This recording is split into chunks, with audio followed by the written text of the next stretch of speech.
Décoder l'astrologie, le podcast qui vous aide à interpréter le langage cosmique. Mon nom est Maude Vallière et je vous accompagne dans l'exploration de votre carte du ciel sous la lentille de l'astrologie ancienne. Bonjour tout le monde et bienvenue à ce nouvel épisode de Décoder l'astrologie. Vous l'aurez deviné, aujourd'hui on poursuit la série 12 signes, 12 astrologues et j'ai eu la chance de recevoir Selma Bouzouba chez moi pour enregistrer l'épisode sur le cancer. Selma qui a plusieurs placements en cancer, vous allez l'entendre dans quelques minutes. J'aimerais vraiment prendre le temps de remercier Selma d'avoir accepté mon invitation et d'être venue enregistrer cet épisode et aussi vous conseiller d'aller la suivre sur Instagram. Son nom, c'est Selma Astrologica. Je vais mettre ses informations dans la barre d'infos du podcast. C'est vraiment pour moi la queen du meme astrologique. Elle partage des trucs vraiment drôles sur l'astrologie, mais aussi de l'information. Donc, allez la suivre. Et avant de commencer, je vais faire mes petites annonces habituelles. Premièrement, évidemment, un gros merci à chaque personne qui prend le temps de venir m'écrire après avoir écouté le podcast, me donner vos commentaires, vos feedbacks, ça m'encourage vraiment à continuer puis ça me fait chaud au cœur. Merci à toutes les personnes qui partagent en story, qui laissent des reviews sur Apple Podcast ou des étoiles sur Spotify. Ça permet vraiment de faire connaître le podcast, de me faire connaître moi et connaître les astrologues avec qui j'enregistre cette série. Donc, un gros merci. Puis finalement, un gros merci à toutes les personnes qui prennent le temps d'écouter le podcast, qui a environ une centaine d'écoutes par épisode. Donc, je suis vraiment très fière et très touchée par ça. Donc, gros merci. Ensuite, j'aimerais vous parler de nos prochains événements avec Connexion Cosmique. Si jamais vous connaissez pas notre communauté mystique, je vous en parle plus en profondeur à la fin de cet épisode.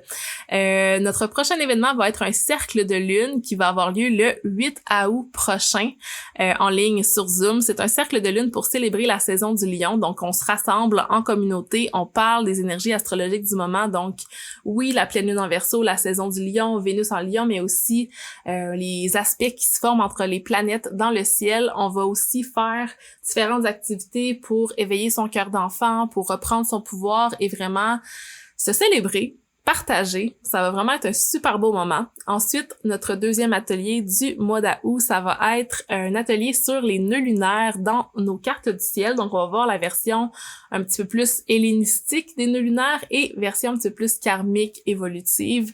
Ça va être super intéressant. Donc, si jamais vous avez envie de vous joindre à nous, vous pouvez vous inscrire à la communauté via le connexioncosmique.com et à savoir que quand vous vous inscrivez, vous recevez l'enregistrement de notre dernier atelier qui était sur l'observation des transits astrologiques dans votre carte du ciel et vous recevez aussi un atelier d'introduction à l'astrologie où on voit les planètes, les signes, les maisons, les aspects, plein de choses. Donc, voilà pour Connexion Cosmique. Juste avant de vous laisser sur l'épisode du cancer, j'aimerais vous avertir que ça se peut que vous entendiez des petits sons en background dans l'enregistrement de cet épisode.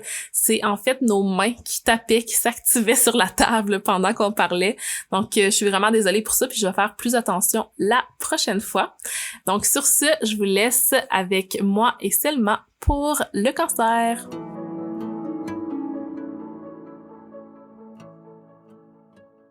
Bienvenue Selma, comment Merci. Ça va? Ça va bien, toi? Ça va très bien, merci d'être avec moi sur le podcast aujourd'hui pour parler du signe du cancer. Je pense que ça va être super intéressant parce que toi, c'est ton soleil que tu as en cancer, c'est ça? Oui. C'est quoi tes autres placements? Explique-nous un petit peu ta carte du ciel, à quoi ça ressemble pour qu'on ait une idée de ton énergie. Donc, j'ai mon soleil, Mercure, Mars et Vénus en cancer, ainsi que mon nœud nord et mon MC. Donc, dans le fond, le cancer se situe au-dessus de ma charte, ma carte du ciel, dans la maison 10. Ma maison 10 est bien pactée de placements en cancer. Donc, puisque aussi c'est sur le top de ma charte, je pense que c'est un signe qui se voit puis qui se sent quand même assez fort dans mon énergie et dans ma vie. C'est un signe très très présent et très vu dans le ciel puisque la 10e maison, c'est la maison la plus haute dans le ciel et la plus visible. Donc, le cancer est une place importante dans ma charte. Le milieu du ciel, le soleil et un stellium, fait qu'on va vraiment ressentir l'énergie du cancer dans ta personnalité. Oui. Donc, le cancer, premièrement, un signe d'eau, un signe cardinal. Est-ce que tu pourrais nous expliquer un peu qu'est-ce que ça signifie pour toi, que ce soit un signe d'eau, que ce soit un signe cardinal? Comment tu vois un peu ce signe-là? Mhm. Donc, oui, cancer, signe d'eau. Pour moi, les polarités sont vraiment importantes quand on observe les éléments. Donc, on a la polarité qu'on peut appeler, ben, naturellement, c'était appelé féminine et masculine. On peut l'appeler aussi positive, négative. J'aime ça, faire la distinction des deux parce que les éléments, on peut vraiment je trouve ressentir la polarité et l'énergie différente entre les deux. Donc, l'eau et la terre qui est plus de polarité féminine ou négative. Donc, comment je vois ça, dans le fond, c'est que les polarités positives, c'est des signes, dans le fond, que l'énergie s'exprime plus vers l'extérieur. Donc, ils vont plus chercher un peu une stimulation externe où c'est vraiment l'énergie exprimée vers l'extérieur, tandis que je trouve que la polarité féminine ou négative, c'est plus exprimé vers l'intérieur. Donc, c'est beaucoup... on pourrait aussi définir ça par extraverti, introverti.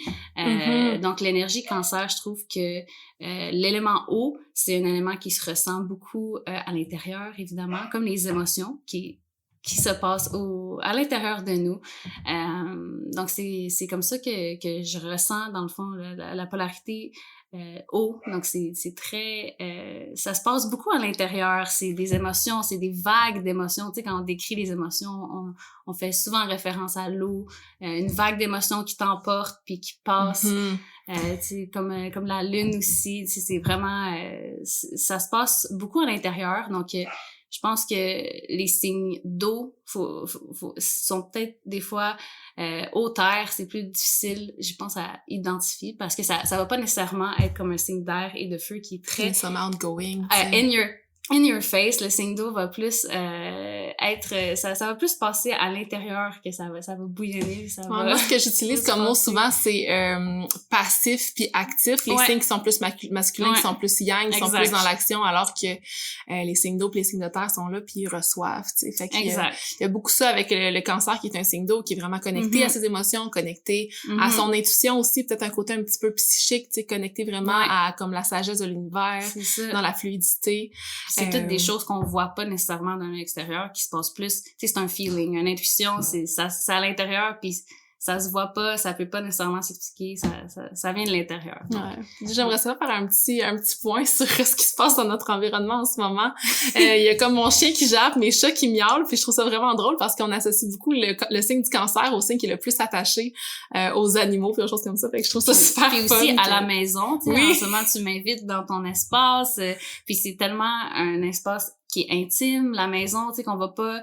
Tu sais, je peux bien voir ta maison en marchant de l'extérieur, mais c'est pas le même feeling que rentrer à l'intérieur, de rencontrer, tu sais, les personnes proches de toi, tes animaux, comme comment c'est décoré, tu sais, c'est vraiment... Dans la saison du cancer, c'est vraiment ça, comme l'intérieur de la maison, c'est pour ça, je pense, là aussi, le cancer est associé à la maison. C'est vraiment comme un feeling plus intime, plus, qui prend du temps aussi à découvrir. Ouais, il y a l'idée de la sécurité aussi, tu sais, quand on est chez soi, on est dans un espace qui est safe, puis on est bien.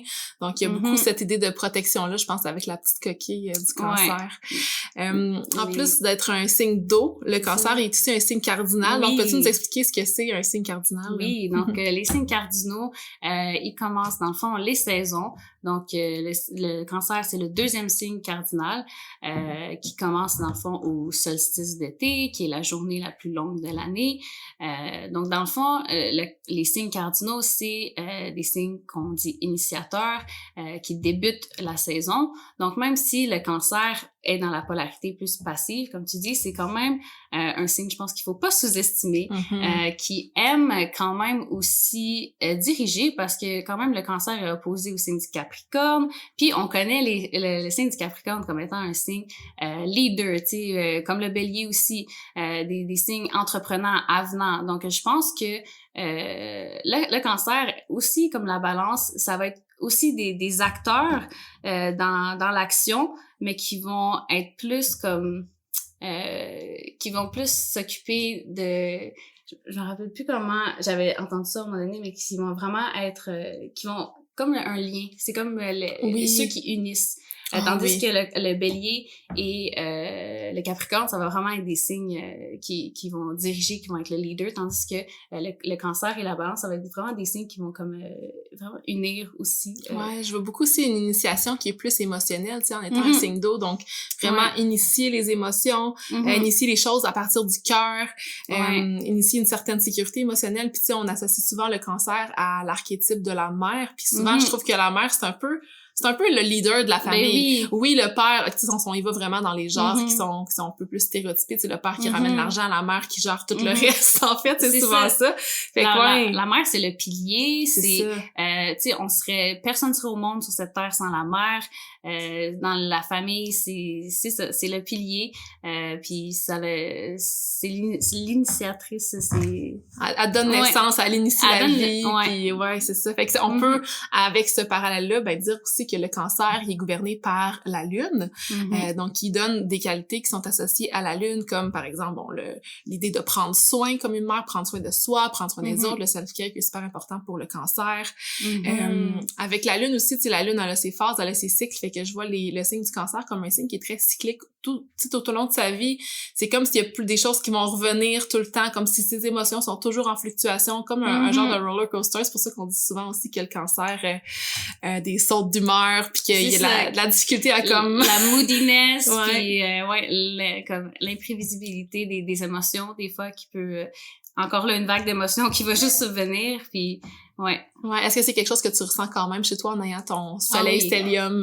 Ah oui, mon chum, il me décrit tout le temps comme moody. Genre, c'est tout le temps le mot. C'est quand c'est moody, c'est genre, il faut que tu me laisses mon espace à part. Il faut que vraiment, c'est la chose la plus importante, c'est de laisser ces émotions-là, comme c'est de laisser la vague passer. Faut pas s'empêcher, comme le Cancer, il va faire ressortir les émotions chez toi. Il faut les laisser sortir parce que c'est comme ça que tu peux move on, passer à la prochaine chose, parce que il faut vraiment nous laisser l'espace et le temps de process l'émotion. C'est vraiment important pour... je pense que l'objectif, c'est comme ça, l'objectif du Cancer, de connecter totalement à ces émotions, de les assumer, de les vivre, puis de se laisser emporter par la vague du quotidien, c'est vraiment intéressant.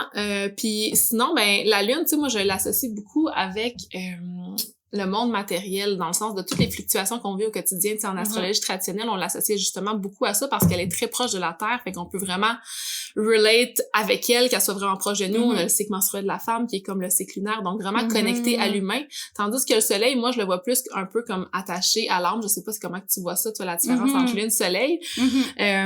Donc j'ai l'impression que avec le Cancer qui est gouverné par la Lune, il y a cette idée-là aussi d'être très près du monde matériel, de être la mère qui donne la vie, mais aussi se laisser embarquer par les fluctuations du quotidien, puis peut-être être attaché aussi au matériel, l'idée de encore la maison, être chez soi, dans son espace, ces choses, s'attacher aussi au passé. Il y a l'idée de la nostalgie aussi avec le Cancer. J'y ai pensé beaucoup justement avant de venir ici. J'étais comme, c'est quoi qui rattache autant le Cancer justement au passé, à la nostalgie? Parce que je me rappelle que moi, quand j'ai découvert le signe du Cancer, c'était vraiment une chose qui m'a marquée, parce que c'est vraiment comme si, justement, on s'ancrait, comme tu dis, on s'ancrait comme dans l'émotion va vraiment nous ramener. C'est comme quand t'écoutes une musique, puis t'écoutais la musique à un certain moment de ta vie, ça te rapporte tout de suite à l'émotion, même si t'es plus dans cette émotion-là aujourd'hui, ça va te ramener complètement à cette émotion-là. Donc, c'est fou comment, justement, l'émotion aussi, c'est comme ça te téléporte. Ça te téléporte à certains moments. Puis, c'est ça, je me demandais, tu sais, pourquoi le Cancer est associé, tu sais, comme au passé. Donc là, encore là, ça me rappelait, justement, la famille, la mère, tout a commencé justement avec la mère. Puis souvent, on dit comment on va être dans notre relation, ça part surtout de la relation qu'on a eue avec notre mère. Puis ça m'a fait beaucoup réfléchir aussi, observer les gens autour de moi. Puis tout part de la mère, la famille. Donc, il y a comme quelque chose vraiment, c'est ça, associé au Cancer et au passé, à l'attachement des trucs. Comme par exemple, moi, j'ai une boîte de genre, je pense, au moins une centaine de BD Archie. Puis ma mère, c'est un running gag avec ma mère tout le temps. Elle est comme, est-ce que tu veux que je les donne? Puis à chaque fois, je suis comme, non. Comme un attachement émotionnel. Ouais, assez tout le temps que ma réponse va être non, parce que j'ai trop cet attachement-là émotionnel à mes Archie qui me rappellent tellement mon enfance quand j'allais au Costco avec ma mère, puis que j'allais dans la section de livres, puis je prenais tout le temps des Archie. Donc il y a vraiment comme tu dis, cet attachement au matériel. Puis ça fait penser aussi que la lune, tu sais, est en exaltation en taureau qui est un signe qui a tendance aussi à beaucoup s'attacher, qui est le monde plus physique, puisque c'est un signe de terre. Donc c'est vrai que la lune, c'est vraiment attaché aussi à nos souvenirs comme matériels, ou vraiment comme un espace comme la maison,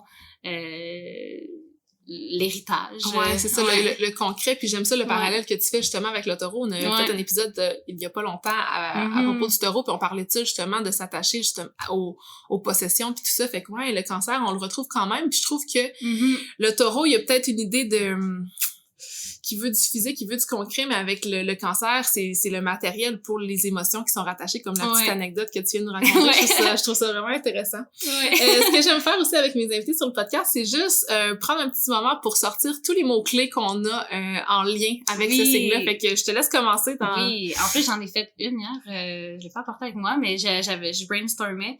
Puis évidemment, un mot-clé qui vient, c'est luminary, parce que le cancer, c'est le premier luminaire. Je sais pas c'est quoi en français, on va dire luminaire. Ouais, on va dire luminaire. Donc, dans le fond, pourquoi le cancer, c'est le premier signe luminaire? Mais dans le fond, les deux seuls signes luminaires, c'est Cancer et Lion, parce que dans l'ouest, dans la partie ouest, c'est ça, ouest du monde, c'est là que la saison de l'année au Cancer et à la saison du Lion, c'est les moments de l'année qu'on a le plus de lumière, qu'on a le plus avec le solstice d'été et la saison du Lion, c'est là qu'on a le plus d'éclairage. Donc c'est pour ça que que le Cancer et le Lion, on les appelle les signes luminaires. Ouais, le Lion qui est gouverné par le soleil, puis ensuite le Cancer qui est gouverné par la lune, les deux luminaires. Fait que c'est spécial parce que toutes les planètes en astrologie traditionnelle, tu sais, gouvernent comme deux signes, mais les luminaires, sauf les luminaires. Donc tu sais, il y en a, je voyais du monde qui associe genre un peu comme soleil, lion, king, la lune, queen, tu sais, ça peut être vraiment comme il y a comme encore l'archétype de genre reine roi. Il y a quelque chose de vraiment, c'est ça, unique à ces deux signes-là qui sont les seuls à avoir juste un ruler. Donc il y a luminaire, il y a aussi, c'est ça, les parties du corps associées au cancer, qui est la poitrine et aussi le ventre. Puis, tu sais, encore là, c'est deux partie du corps associée encore là à la mère qui nourrit son enfant, qui garde son enfant dans son ventre. Et ça me fait penser justement à la gourmandise et aussi le confort. Je pense que les cancers, c'est des gens qui doivent faire très, très attention de pas trop tomber dans leur zone de confort, un peu comme les taureaux. Puis c'est pour ça que le taureau et le cancer, ils s'extilent, ils se ressemblent sur beaucoup de choses, je pense, dans... pas tomber trop dans qu'est-ce qui fait du bien. Puis je pense que c'est là qu'on peut faire aussi le parallèle avec le signe opposé du cancer, le Capricorne, qui est beaucoup plus un signe qui va être dans les limites, qui est limitant de savoir quand s'arrêter. Donc le cancer peut apprendre justement du signe du Capricorne qu'il faut pas trop se laisser aller dans nos plaisirs, dans la gourmandise, dans le confort, parce que c'est facile dans tous les petits plaisirs du monde matériel, tu sais, associé à la lune. De apprendre à se limiter, pas se limiter, mais à balancer aussi. Puis être discipliné aussi, le Capricorne vient nous emmener ça, l'idée de prendre ses responsabilités, prendre soin de son corps, puis tu sais, souvent, je trouve que le cancer, il y a sûrement quelque chose qui est aussi très instinctif, très inné, tu sais, de prendre les choses qui l'entourent puis de peut-être se gaver avec ça, que ça peu importe c'est quoi, tu sais. Ouais, donc ça me fait penser à ça. Donc les seins, le ventre, le confort, la sécurité, la protection, tu sais, le crabe qui a une carapace, qui est quand même très très solide, qui est dure à percer, mais la protection aussi de ses êtres chers. Si vous connaissez des cancers, c'est sûr que vous savez de quoi que je parle, que ce soit avec leurs amis, leur famille. Faites attention parce que ça peut se démontrer, tu sais, de manière très douce, comme la mère qui prend soin de son enfant, mais j'ai connu des cancers qui étaient très protection, puis qui pouvaient devenir presque agressifs, tu sais, pour protéger les gens qui l'entouraient. Puis ouais, je trouve ça intéressant de voir cette facette-là, mais il y a aussi cette idée-là vraiment de très famille, très compassion. Ouais, je pense que t'en as nommé plusieurs aussi, l'intuition, puis je vois aussi comme le cancer comme un peu un pont qui nous relie un peu plus à la conscience universelle, dans le sens que souvent c'est des gens qui sont très connectés à leur intuition, qui peuvent recevoir certaines canalisations, des messages, puis que pour eux c'est facile justement d'accéder à ce monde-là qui est plus invisible. Est-ce que c'est quelque chose que tu ressens quand même chez toi, une intuition qui est plus forte? Est-ce que t'es quand même connecté à ça, ou t'es plus quelqu'un de pragmatique? Je dirais que je suis un peu des deux. Je suis quand même quelqu'un qui essaie beaucoup de garder les pieds sur terre, avec, je pense, le signe opposé, le Capricorne. Ça, il y a comme un peu, avec mon nœud nord, mon nœud sud, il y a comme un peu cette bataille des fois entre le concret ou le monde plus intuitif. Mais c'est sûr que l'intuition est très très présente. C'est comme, par exemple, juste sentir les gens, comme sentir l'énergie, sentir si quelque chose me fait sentir safe ou pas. Tu sais, comme mon corps ou l'intuition tout de suite sait quand elle se sent en sécurité ou pas en sécurité, et surtout la sécurité, c'est quelque chose de très très important pour le cancer. Se faire sortir de sa zone de confort, c'est toujours un petit peu malaisant, c'est toujours un petit peu difficile. Donc dès que quelque chose nous fait sentir unsafe, je pense qu'on le sent automatiquement. Tendance à se refermer aussi dans sa coquille, je trouve. Puis j'ai souvent vu des cancers que je trouvais que de l'extérieur, il y avait l'air un petit peu pas passif-agressif, mais un petit peu plus rough de l'extérieur, mais quand tu sais qu'à l'intérieur d'eux, tu sais, ils ont un grand cœur puis ils s'ouvrent facilement. Fait que je pense que cette idée-là, justement, de vouloir se protéger avec une façade qui est plus quasiment capricorne, tu sais. Ouais, c'est ça. Puis la carapace, c'est ça, de, tu sais, quand on voit un crabe, c'est très dur, leur petite coquille, là. C'est dur à... Ouais, exactement. Si j'avais à te demander, c'est quoi pour toi les plus grands talents du cancer, que tu dirais que ça serait quoi?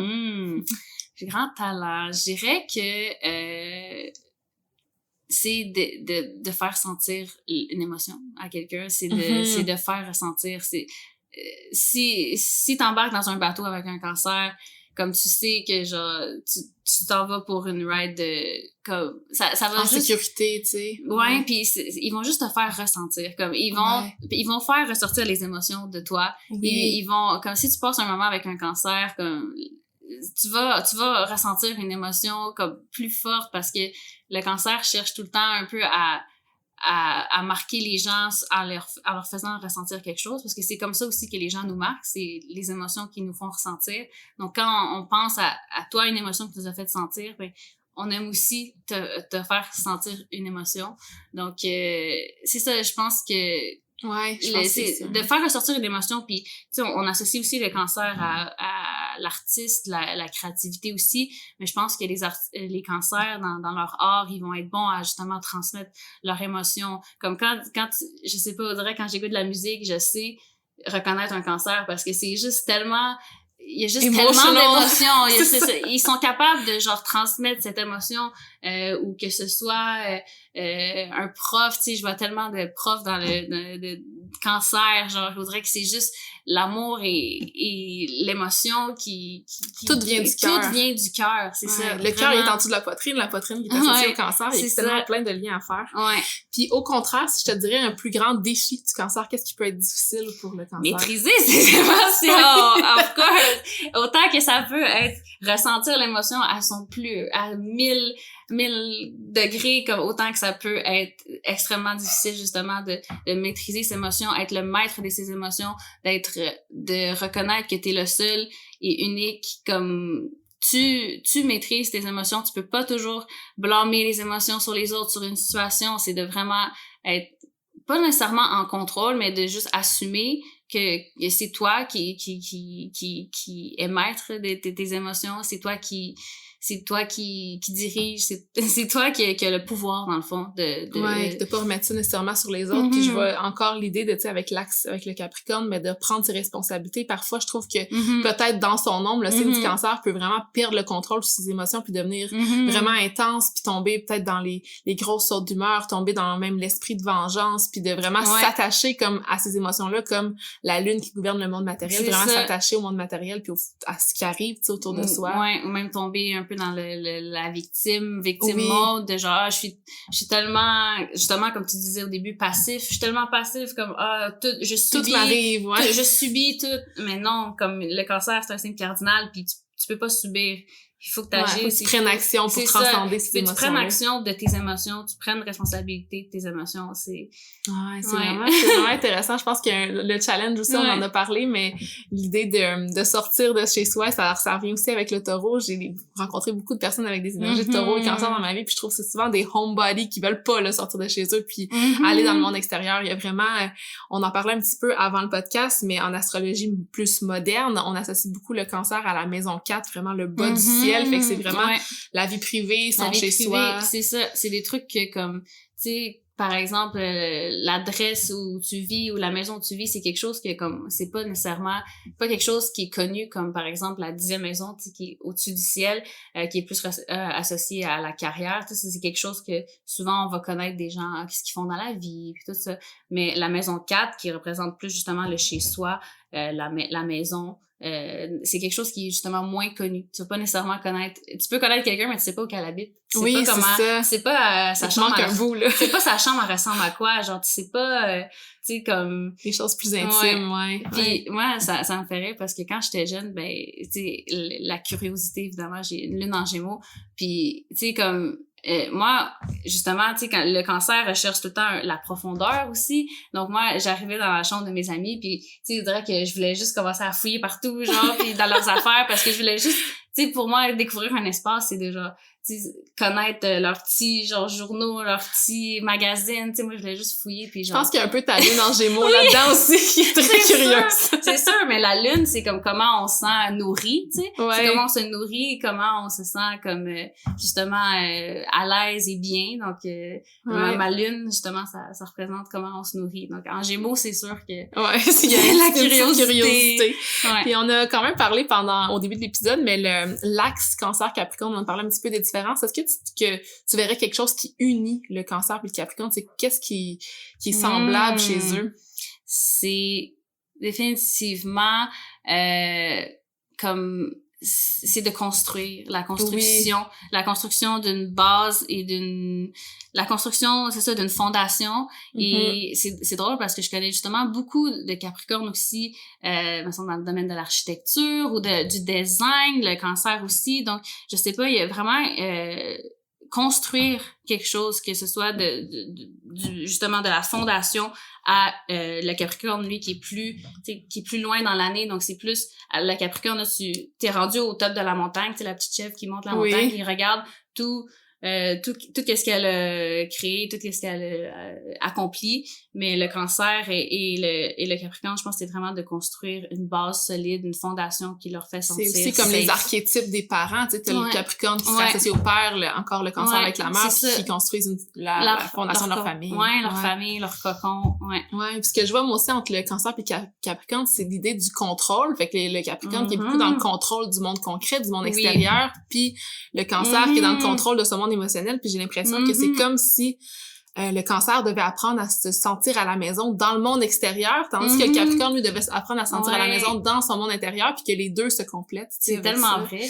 C'est tellement vrai. Vraiment. Fait qu'il y a vraiment cette idée-là de, aussi, si on pense à plus leurs différences, ben, l'intuition du cancer versus le côté plus logique du Capricorne, c'est eau versus terre. Sinon, qu'est-ce qui pourrait les différencier aussi? Ben, l'idée de la vie privée, la vie publique, tu sais, on peut voir quand même un peu l'idée de cet axe-là. Sinon, j'aimerais ça qu'on prenne le temps de faire un peu les tours des placements cancer, parce que là, évidemment, on parle du cancer, mais plus en général, pas nécessairement le soleil en cancer, on peut l'avoir à d'autres endroits. Fait que si je te demanderais de me décrire peut-être la différence entre un ascendant cancer versus un soleil en cancer, c'est à quoi tu penserais? C'est quoi, toi, pour toi, l'ascendant? Comment tu les différencies, les deux? Je sais que tout le monde a une façon différente de le voir. Là. Mais je trouvais ça intéressant aussi que, tu sais, dans le Thema Mundi, donc dans le thème du monde, l'ascendant est en cancer. Encore là, ça me faisait réfléchir, tu sais, parce que l'ascendant, qui est comme le point le plus précis à la naissance, qui peut décrire aussi l'environnement à la naissance, et juste que aussi l'ascendant, c'est comme le capitaine du bateau, puis c'est aussi comme le thème de ta vie. Donc le fait que le monde, justement, le thème mundi, le cancer comme signe ascendant, c'est comme, je trouve que ça représente bien encore comme le premier upbringing avec la mère, la naissance et la famille. Donc, je dirais que la différence entre ascendant cancer et soleil en cancer, c'est un ascendant cancer, ça serait vraiment comme, justement, le thème, ben, sa vie va beaucoup tourner autour des thèmes du cancer. Donc, oui. La famille, est-ce que ce soit aussi construire quelque chose, abriter des gens, tu sais, comme vraiment prendre soin. C'est ça, prendre soin, accueillir, ça va être beaucoup dans le thème de la vie de la personne aussi, l'émotion, l'intuition, la créativité, tandis que le soleil en cancer, just is, genre, ouais, c'est comme, je vois ça comme plus connecté à l'âme puis à comme, ok, c'est comme les choses que ton âme est venue apprendre, tu sais, dans cette vie-ci avec le soleil, puis avec l'ascendant cancer, je vois aussi quelque chose qui est très inné puis qui vient de façon super naturelle, puis je trouve ça drôle parce que, tu sais, moi, l'ascendant, je l'associe aussi beaucoup à l'apparence physique, tu sais, fait que souvent, quand on voit des personnes qui sont ascendant cancer, toutes les personnes ascendant cancer que je connais ont toutes une baby face. Oui. Mais même toi, t'as quand même une petite baby face en ayant ton soleil. Ben, avec le cancer au top de ma charte, ça fait quand même. Oui, c'est ça. Baby face. Ouais, un mélange de l'ascendant du milieu du ciel, des fois, ça pour l'apparence, ça ressemble à ça. Fait que ouais, c'est une belle description. Puis j'aimerais ça préciser pour les personnes qui connaissent pas c'est quoi le Thema Mundi. En fait, c'est la carte du ciel de la naissance de l'univers. Puis c'est comme là-dessus que le système de l'astrologie hellénistique, l'astrologie traditionnelle a été construit, tout dépendant des différents aspects que les signes font ensemble, puis les planètes qui sont placées à certaines maisons. Fait qu'éventuellement, peut-être qu'on pourrait en parler plus en profondeur. Oui. Je vous conseille de googler ça. Thema Mundi. Oui. Fait qu'une lune en cancer, comment tu verrais ça, une lune dans son domicile? C'est puissant quand même. Lune en cancer, c'est puissant, puis j'en connais tellement, là, on dirait. Ben, je trouve la compatibilité entre soleil et lune chez les gens, c'est très fort, comme que tu as un signe en soleil puis que l'autre personne l'aille en lune, ça fait comme c'est très très fort. Donc je connais très bien les lunes en cancer et c'est lune en cancer justement comme tu peux rien leur cacher, comme c'est l'intuition justement, c'est t'as envie de te confier à eux, tu sais. Ouais, c'est ça, puis te faire sentir à l'aise aussi. Je pense un des plus grands cadeaux, le plus grand, tantôt on parlait des habiletés signe du cancer, c'est aussi de faire sentir les gens à l'aise, confortables, être eux-mêmes, comme si t'as vraiment besoin de, tu sais, avec le cancer, t'as pas besoin de te cacher, tu peux être toi-même, tu peux être dans le pire état, ils vont juste t'accueillir comme ils sont, puis ils vont juste... Tu vas te sentir chez toi, c'est ça, c'est des là de la maison encore. Ouais, donc je trouve qu'il faut faire attention dans ce sens avec les lunes en cancer parce qu'ils vont tellement... Je pense que les cancers aussi sont bons pour te refléter, puis parce qu'ils te font tellement sentir en l'aise que il y a des connexions super vite et rapides qui peuvent se faire avec eux, parce qu'ils te font juste sentir home puis safe puis que tu peux être eux-mêmes. Mais une lune en cancer, c'est ça, c'est beaucoup attaché justement au passé aussi, puis comme comment dire, très connectés à leur famille aussi. Ouais, puis un instinct aussi maternel. Je trouve que souvent les lunes en cancer, ils vont beaucoup comme justement jouer le rôle de la mère autour d'eux, donc ils vont beaucoup aller chercher des gens qui ont besoin un peu de guidance, ou ça va être parce que ça va être des gens justement qui veulent beaucoup aider. Puis je trouve qu'on voit ça aussi la ressemblance entre le cancer et la Vierge qui forment un sextile. La Vierge et le cancer, je trouve que c'est deux signes qui vraiment comme veulent aider, comme donner un coup de main. Je pense que la Vierge, c'est plus un coup de main comme plus pragmatique, concret, tandis que le cancer, c'est donner un coup de main vraiment émotionnel. Donc, les lunes en cancer, c'est ça, il y a beaucoup tendance à vouloir jouer, pas jouer le rôle de la mère, mais vraiment d'aider, d'être un rôle, une figure maternelle un peu dans la vie des gens avec qui ils sont. Donc, ils vont beaucoup care, beaucoup être genre... ils vont vraiment tout donner, genre, ils vont même vraiment juste care, de genre. façon même intense, tu sais, de que tu pourrais te donner plus aux autres que tu donnes à toi-même, tu sais, faut pas s'oublier aussi là-dedans, le self-care, c'est super important, fait que, ouais, j'adore ta description. Si on y va avec un Mercure en cancer, moi, je vois vraiment quelqu'un qui s'exprime de façon très émotionnelle ou qui va peut-être beaucoup te complimenter, te faire sentir bien, encore là, l'idée de prendre soin de l'autre.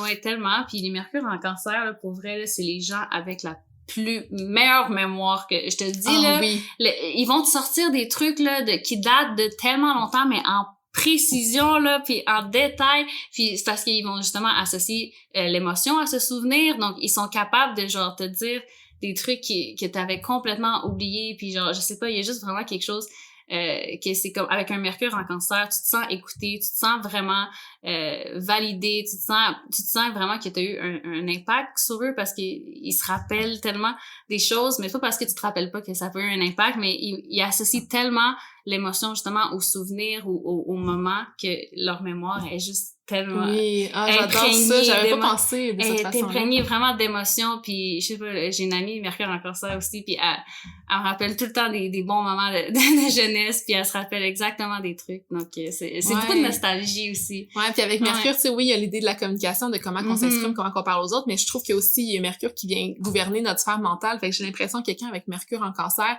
ça va être quelqu'un que ses émotions puis son monde émotionnel va vraiment occuper toute sa sphère mentale puis ses pensées, puis que tout va tourner autour de ce qu'il vit dans son quotidien. Donc, faut faire attention parce qu'ils peuvent facilement projeter aussi, tu sais, comme leurs émotions sur les autres, puis quand plus dans l'ombre, ça peut tomber à ce niveau-là. Après Mercure, on a Vénus, donc un Vénus en Cancer, j'essaie de penser peut-être, tu sais, les langages de l'amour, parfois avec Vénus, on peut moi, voir. c'est ma planète, c'est la planète qui gouverne mon ascendant. Oui. Donc, Vénus en Cancer, c'est comme mon chart ruler, comme on dit. OK, ouais, c'est quand même très présent. Le Cancer encore plus chez toi, là. Ouais, donc le chart ruler, c'est mon Vénus en Cancer. Puis moi, comment je l'interprète, c'est que c'est vraiment Vénus, tu sais, qui est associée justement relation, surtout que j'ai un ascendant Balance. Donc, c'est comme tisser des liens, mais vraiment en profondeur, comme un à un, tu sais, pas nécessairement, je trouve que la différence, mettons, entre un Gémeaux et un Cancer, c'est que le Gémeaux connaît tout le monde, il fait les liens. Surface un peu aussi. Ouais, c'est comme vraiment genre chit-chatting, puis c'est comme, tu vas à un festival, puis tu vois qu'il connaît tout le monde. Ça, c'est mon ami Gémeaux, là. Ça m'a tellement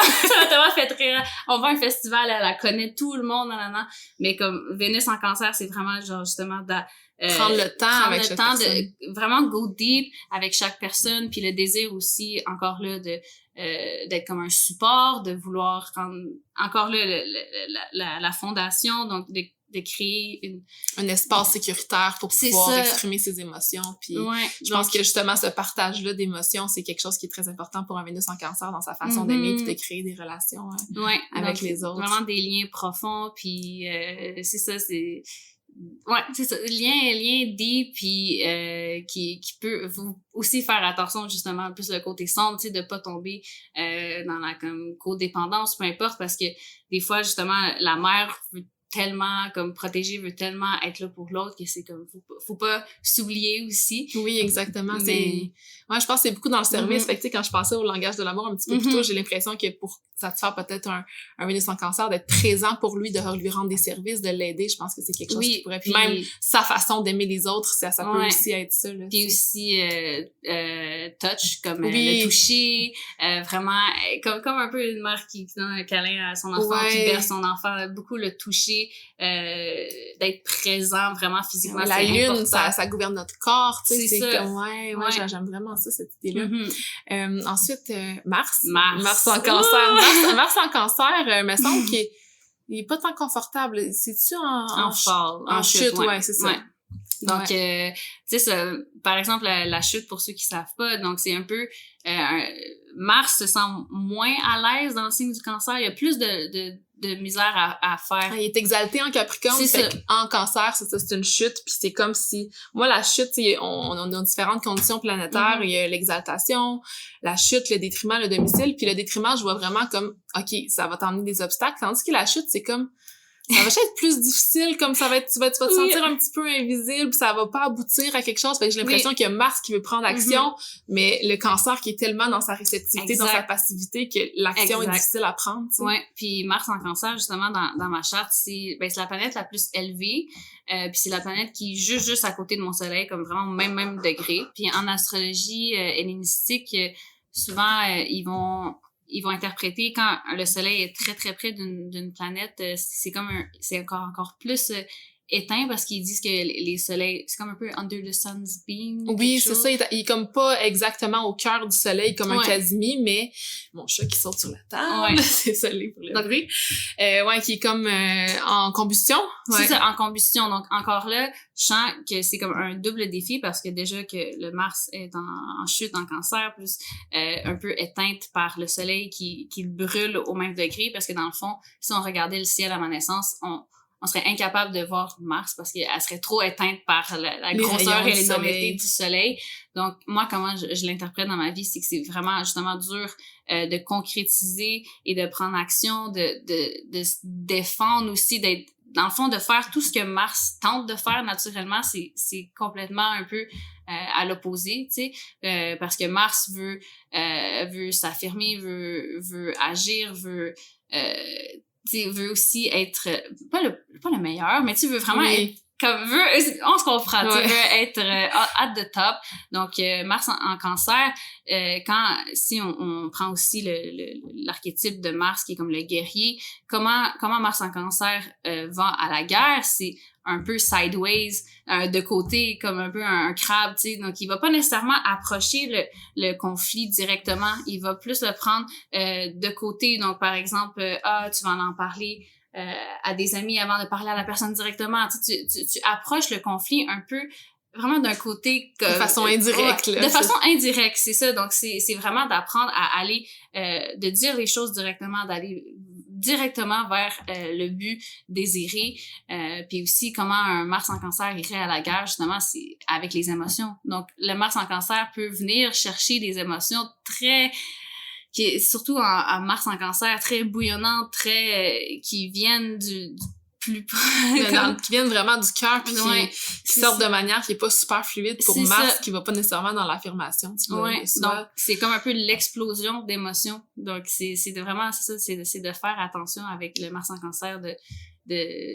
pas se battre avec, pas prendre ses émotions comme arme, parce que ça peut venir toucher là où ça fait mal, tu sais.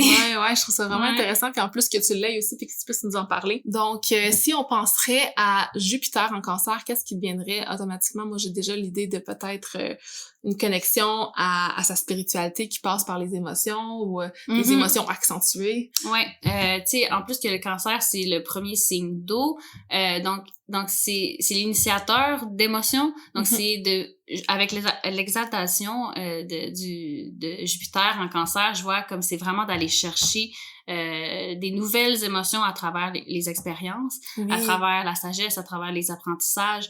Puis je pense aussi, c'est pour ça qu'on voit beaucoup aussi de professeurs qui sont de signe cancer, parce qu'il y a ils ont le côté autant comme caring et nurturing, que aussi très comme sage et à enseigner. Puis aussi, je vois ça encore, tu sais, tantôt quand on parlait un petit peu d'indulgence, comme de contrôler un peu comme ses cravings ou tout ça, je vois un peu ça aussi de Jupiter en cancer, de faire attention parce que Jupiter est on veut toujours plus, là, elle veut toujours plus. Donc le cancer, c'est de apprendre à maîtriser justement ses désirs puis de pas tomber dans l'excès. Donc c'est ça. Donc je vois ça d'aller chercher des nouvelles, vivre des nouvelles émotions à travers les nouvelles expériences, à travers aussi la sagesse, tous les enseignements qu'on peut, le Jupiter qui est aussi associé aux croyances. Donc je pense que les croyances, ça peut vraiment aider aussi le cancer à comme à plus comme justement être se guider à travers tout. Puis t'amènes l'idée des croyances, puis je vois vraiment Jupiter en cancer qui est la famille, puis c'est comme si une personne avec Jupiter en cancer pourrait baser peut-être ses croyances sur celles de sa famille ou celles de son upbringing puis de son enfance, de comment il a été élevé. Fait quoi. Mais c'est vrai, parce que quand tu y penses, la plupart des gens, c'est souvent ça quand on regarde les religions dans le monde, souvent ça vient des parents, puis de l'héritage, puis de famille en famille, puis des fois quand on se questionne nos croyances, mais tu sais, comme pourquoi, mais souvent c'est parce que c'est ça nous a été enseigné et transmis de famille en famille. C'est vrai, belle observation.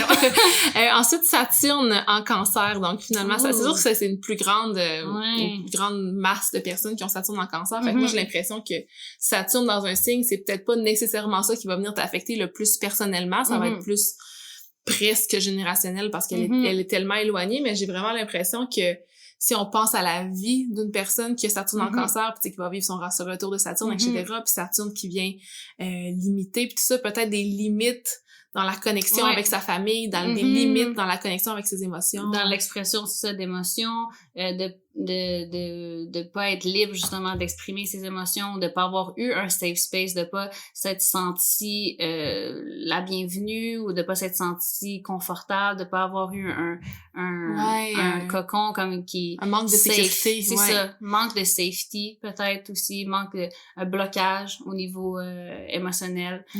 Plus de difficultés, tu sais, Saturne qui est plus un challenge. Ouais, en lien avec toutes les thématiques du cancer, dans le fond. Ouais, c'est une super belle interprétation.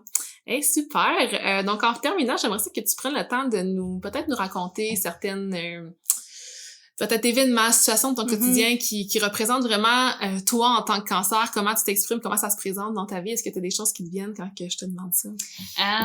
Ouais, on dirait... comme par rapport à ma charte ou juste comme dans ma vie de tous les jours? Ben, les deux, là, si tu veux le comparer avec ta charte, ça aiderait vraiment aussi. Là, Parce que comment je vois le cancer dans ma carte du ciel, c'est que je vois que ça, ben justement, ça a une place très importante avec mon stellium qui est comme dans la 10e maison, qui est au milieu du ciel, vraiment qui sit on top of my chart. Donc, je vois ça, puis c'est ça dans la maison aussi, de la réputation, du métier, et tout ça. Donc, il y a comme... Ben, je vois ça aussi avec mon nœud nord en cancer et mon nœud sud en capricorne, puis la maison 10 et la maison 4, qui sont aussi associés parce que justement, c'est une capricorne cancer qui est comme père-mère. Je vois vraiment ça justement comme si mes origines, ça prend justement une grande place dans ma vie, la famille, mais en même temps, avec le nœud sud en Capricorne, qui est dans la maison 4, je vois justement, il y a, tu sais, le Capricorne, qui est un signe de Saturne, qui représente la limite. Donc, je vois qu'il y a aussi comme un détachement dans ce sens, un peu une difficulté ou une responsabilité quelconque qui affecte aussi la réputation qui est à l'opposé à la maison 10. Donc, comment je vois ça, c'est que, tu sais, ma famille et parce que chaque année, dans le fond, en plus, en ce moment, c'est la saison du cancer. Je pars voir ma famille au Maroc dans une semaine. Donc, tu sais, la saison du cancer, pour moi, c'est tout le temps, je vais voir ma famille au Maroc. Puis peu importe qui me connaît dans mon entourage, que ce soit mon employeur ou mes amis ou peu importe, c'est tout le temps, c'est très cyclique. C'est comme chaque année, à cette période-là de l'année, je pars et je vais voir ma famille. Et c'est tout le temps, c'est comme ça, c'est cyclique. Comme quand ça, tu vois ta famille, ça se passe bien, t'as une belle connexion avec eux, est-ce que... Ouais, mais comme il y a quand même on dirait cette restriction-là, tu sais, surtout dans la maison 4, avec le nœud sud en Capricorne, c'est comme attention, puis comme on parlait tantôt aussi de Jupiter en cancer, des croyances de famille, donc c'est comme il y a comme un peu, je sens cette responsabilité là de comme, je sais pas comment expliquer, mais défaire les structures peut-être, ou de se sentir un peu comme le mouton noir, parce que il y a déjà dans le fond une structure établie, il y a déjà les croyances établies, il y a tout déjà établi. Donc c'est d'arriver là et d'être comme un peu c'est ça, d'être d'avoir un peu cette responsabilité là de c'est comme oui, tu t'es pas comme dans l'environnement à tous les jours, mais tes origines, il faut pas que tu oublies, dans le fond, don't forget where you came from. J'imagine que ça vient avec des révélations à chaque fois que tu vas là, puis je trouve que dans le cancer, il y a beaucoup une énergie aussi de guérison, puis guérison de sa lignée, de sa famille, de ses parents, puis se guérir à travers justement ses ancêtres, même ses parents. C'est ça. Donc c'est un peu comme don't forget where you come from, where you came from, que comme justement, même si t'as pas nécessairement grandi avec ça, ça fait partie de ton histoire, ça fait partie de tes origines, puis il faut pas justement comme trop les éloigner ou tu sais de les repousser, c'est de vraiment c'est ça, apprendre à vivre avec ça, puis aussi je sais pas, moi je suis par exemple la plus grande sœur, donc il y a comme un peu, tu sais, j'ai 3 petites sœurs, un rôle de mère c'est ça, aussi encore avec là il y a comme un sens de responsabilité, puis de surtout en maison 10, c'est comme, tes petites sœurs, comme, look up to you, genre, et elles te voient comme un exemple. Donc, puis moi, je me suis jamais interprétée comme étant un exemple ou peu importe, mais il faut pas que j'oublie justement la place que j'ai au sein de la famille, la place que j'ai aussi d'être la sœur, par exemple, qui vit au Canada, tandis qu'eux, ils vivent au Maroc. Donc, il y a comme cette responsabilité familiale. C'est comme ça que je vois ça avec mon nœud nord en cancer, nœud sud en capricorne. Vraiment comme cette responsabilité familiale et ce lien-là qui est comme la famille, ça se coupe pas comme c'est pas comme très important pour le cancer. Ouais, je trouve ça super intéressant. Moi, le seul placement que j'ai dans ma carte du ciel en cancer, c'est mon milieu du ciel, puis je l'ai longtemps vraiment pas compris, mais dans les dernières années, j'ai vraiment réalisé, tu sais, en commençant à justement travailler de la maison, tu sais, le milieu du ciel, faire quoi, c'est notre carrière, ce qu'on fait dans le monde. J'ai vraiment l'impression que j'ai besoin justement d'être dans mon petit cocon quand je travaille, mais j'ai aussi besoin que mon équipe de travail puis les gens avec qui que j'agis dans mon quotidien, que ma place dans le monde, faut que j'ai l'impression que ça soit une famille, tu sais, puis que je sois assez proche pour pouvoir échanger avec eux. Fait que, tu sais, c'est ça que je vois vraiment. Puis aussi, l'idée de cyclique dans ma carrière, de suivre mon rythme, vraiment suivre mes cycles. Fait que c'est comme ça que le sense of belonging, genre, le sentiment d'appartenance, comme tu dis aussi, je trouve ça vraiment important. Puis aussi dans ma carrière, justement, c'est important aussi de se sentir, comme tu dis, vraiment de sentir la bienvenue, que tu appartiens à ce groupe-là, qu'il y a comme un lien aussi comme plus fort que juste tes collègues, mettons. Exactement, que ça peut pas être juste le travail pour le travail, il faut que ce soit vraiment aligné avec comme une valeur sentimentale quand même. Exactement, c'est ça que je réalise de plus en plus. Fait que tu sais, on est les deux ascendants balance, fait que notre milieu du ciel, notre maison 10, c'est comme en cancer aussi, fait qu'on on se rejoint là-dessus. Hey, merci vraiment. Fait qu'on va terminer pour aujourd'hui, puis j'aimerais ça que tu prennes le temps. Je sais que tu fais de l'astrologie, t'es aussi la queen des memes sur Instagram. Fait que je vais mettre ton Instagram qui est Selma Astrologica dans la barre d'informations, mais est-ce que tu offres des services en astrologie ou t'es plus en mode études? Comment tu...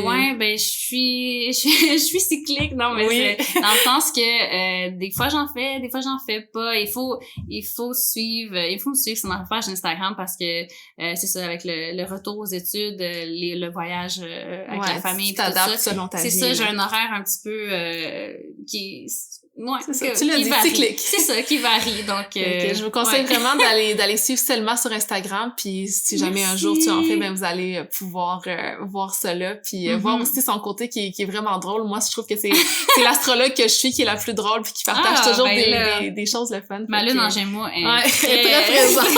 Je suis pas crampée. Très comblée, merci. Oui. Hey, merci vraiment d'être venue sur le podcast, puis nous partager ta sagesse, c'était super intéressant. Merci à toi, Maud. Donc, on se retrouve dans le prochain épisode sur le signe du lion. Merci.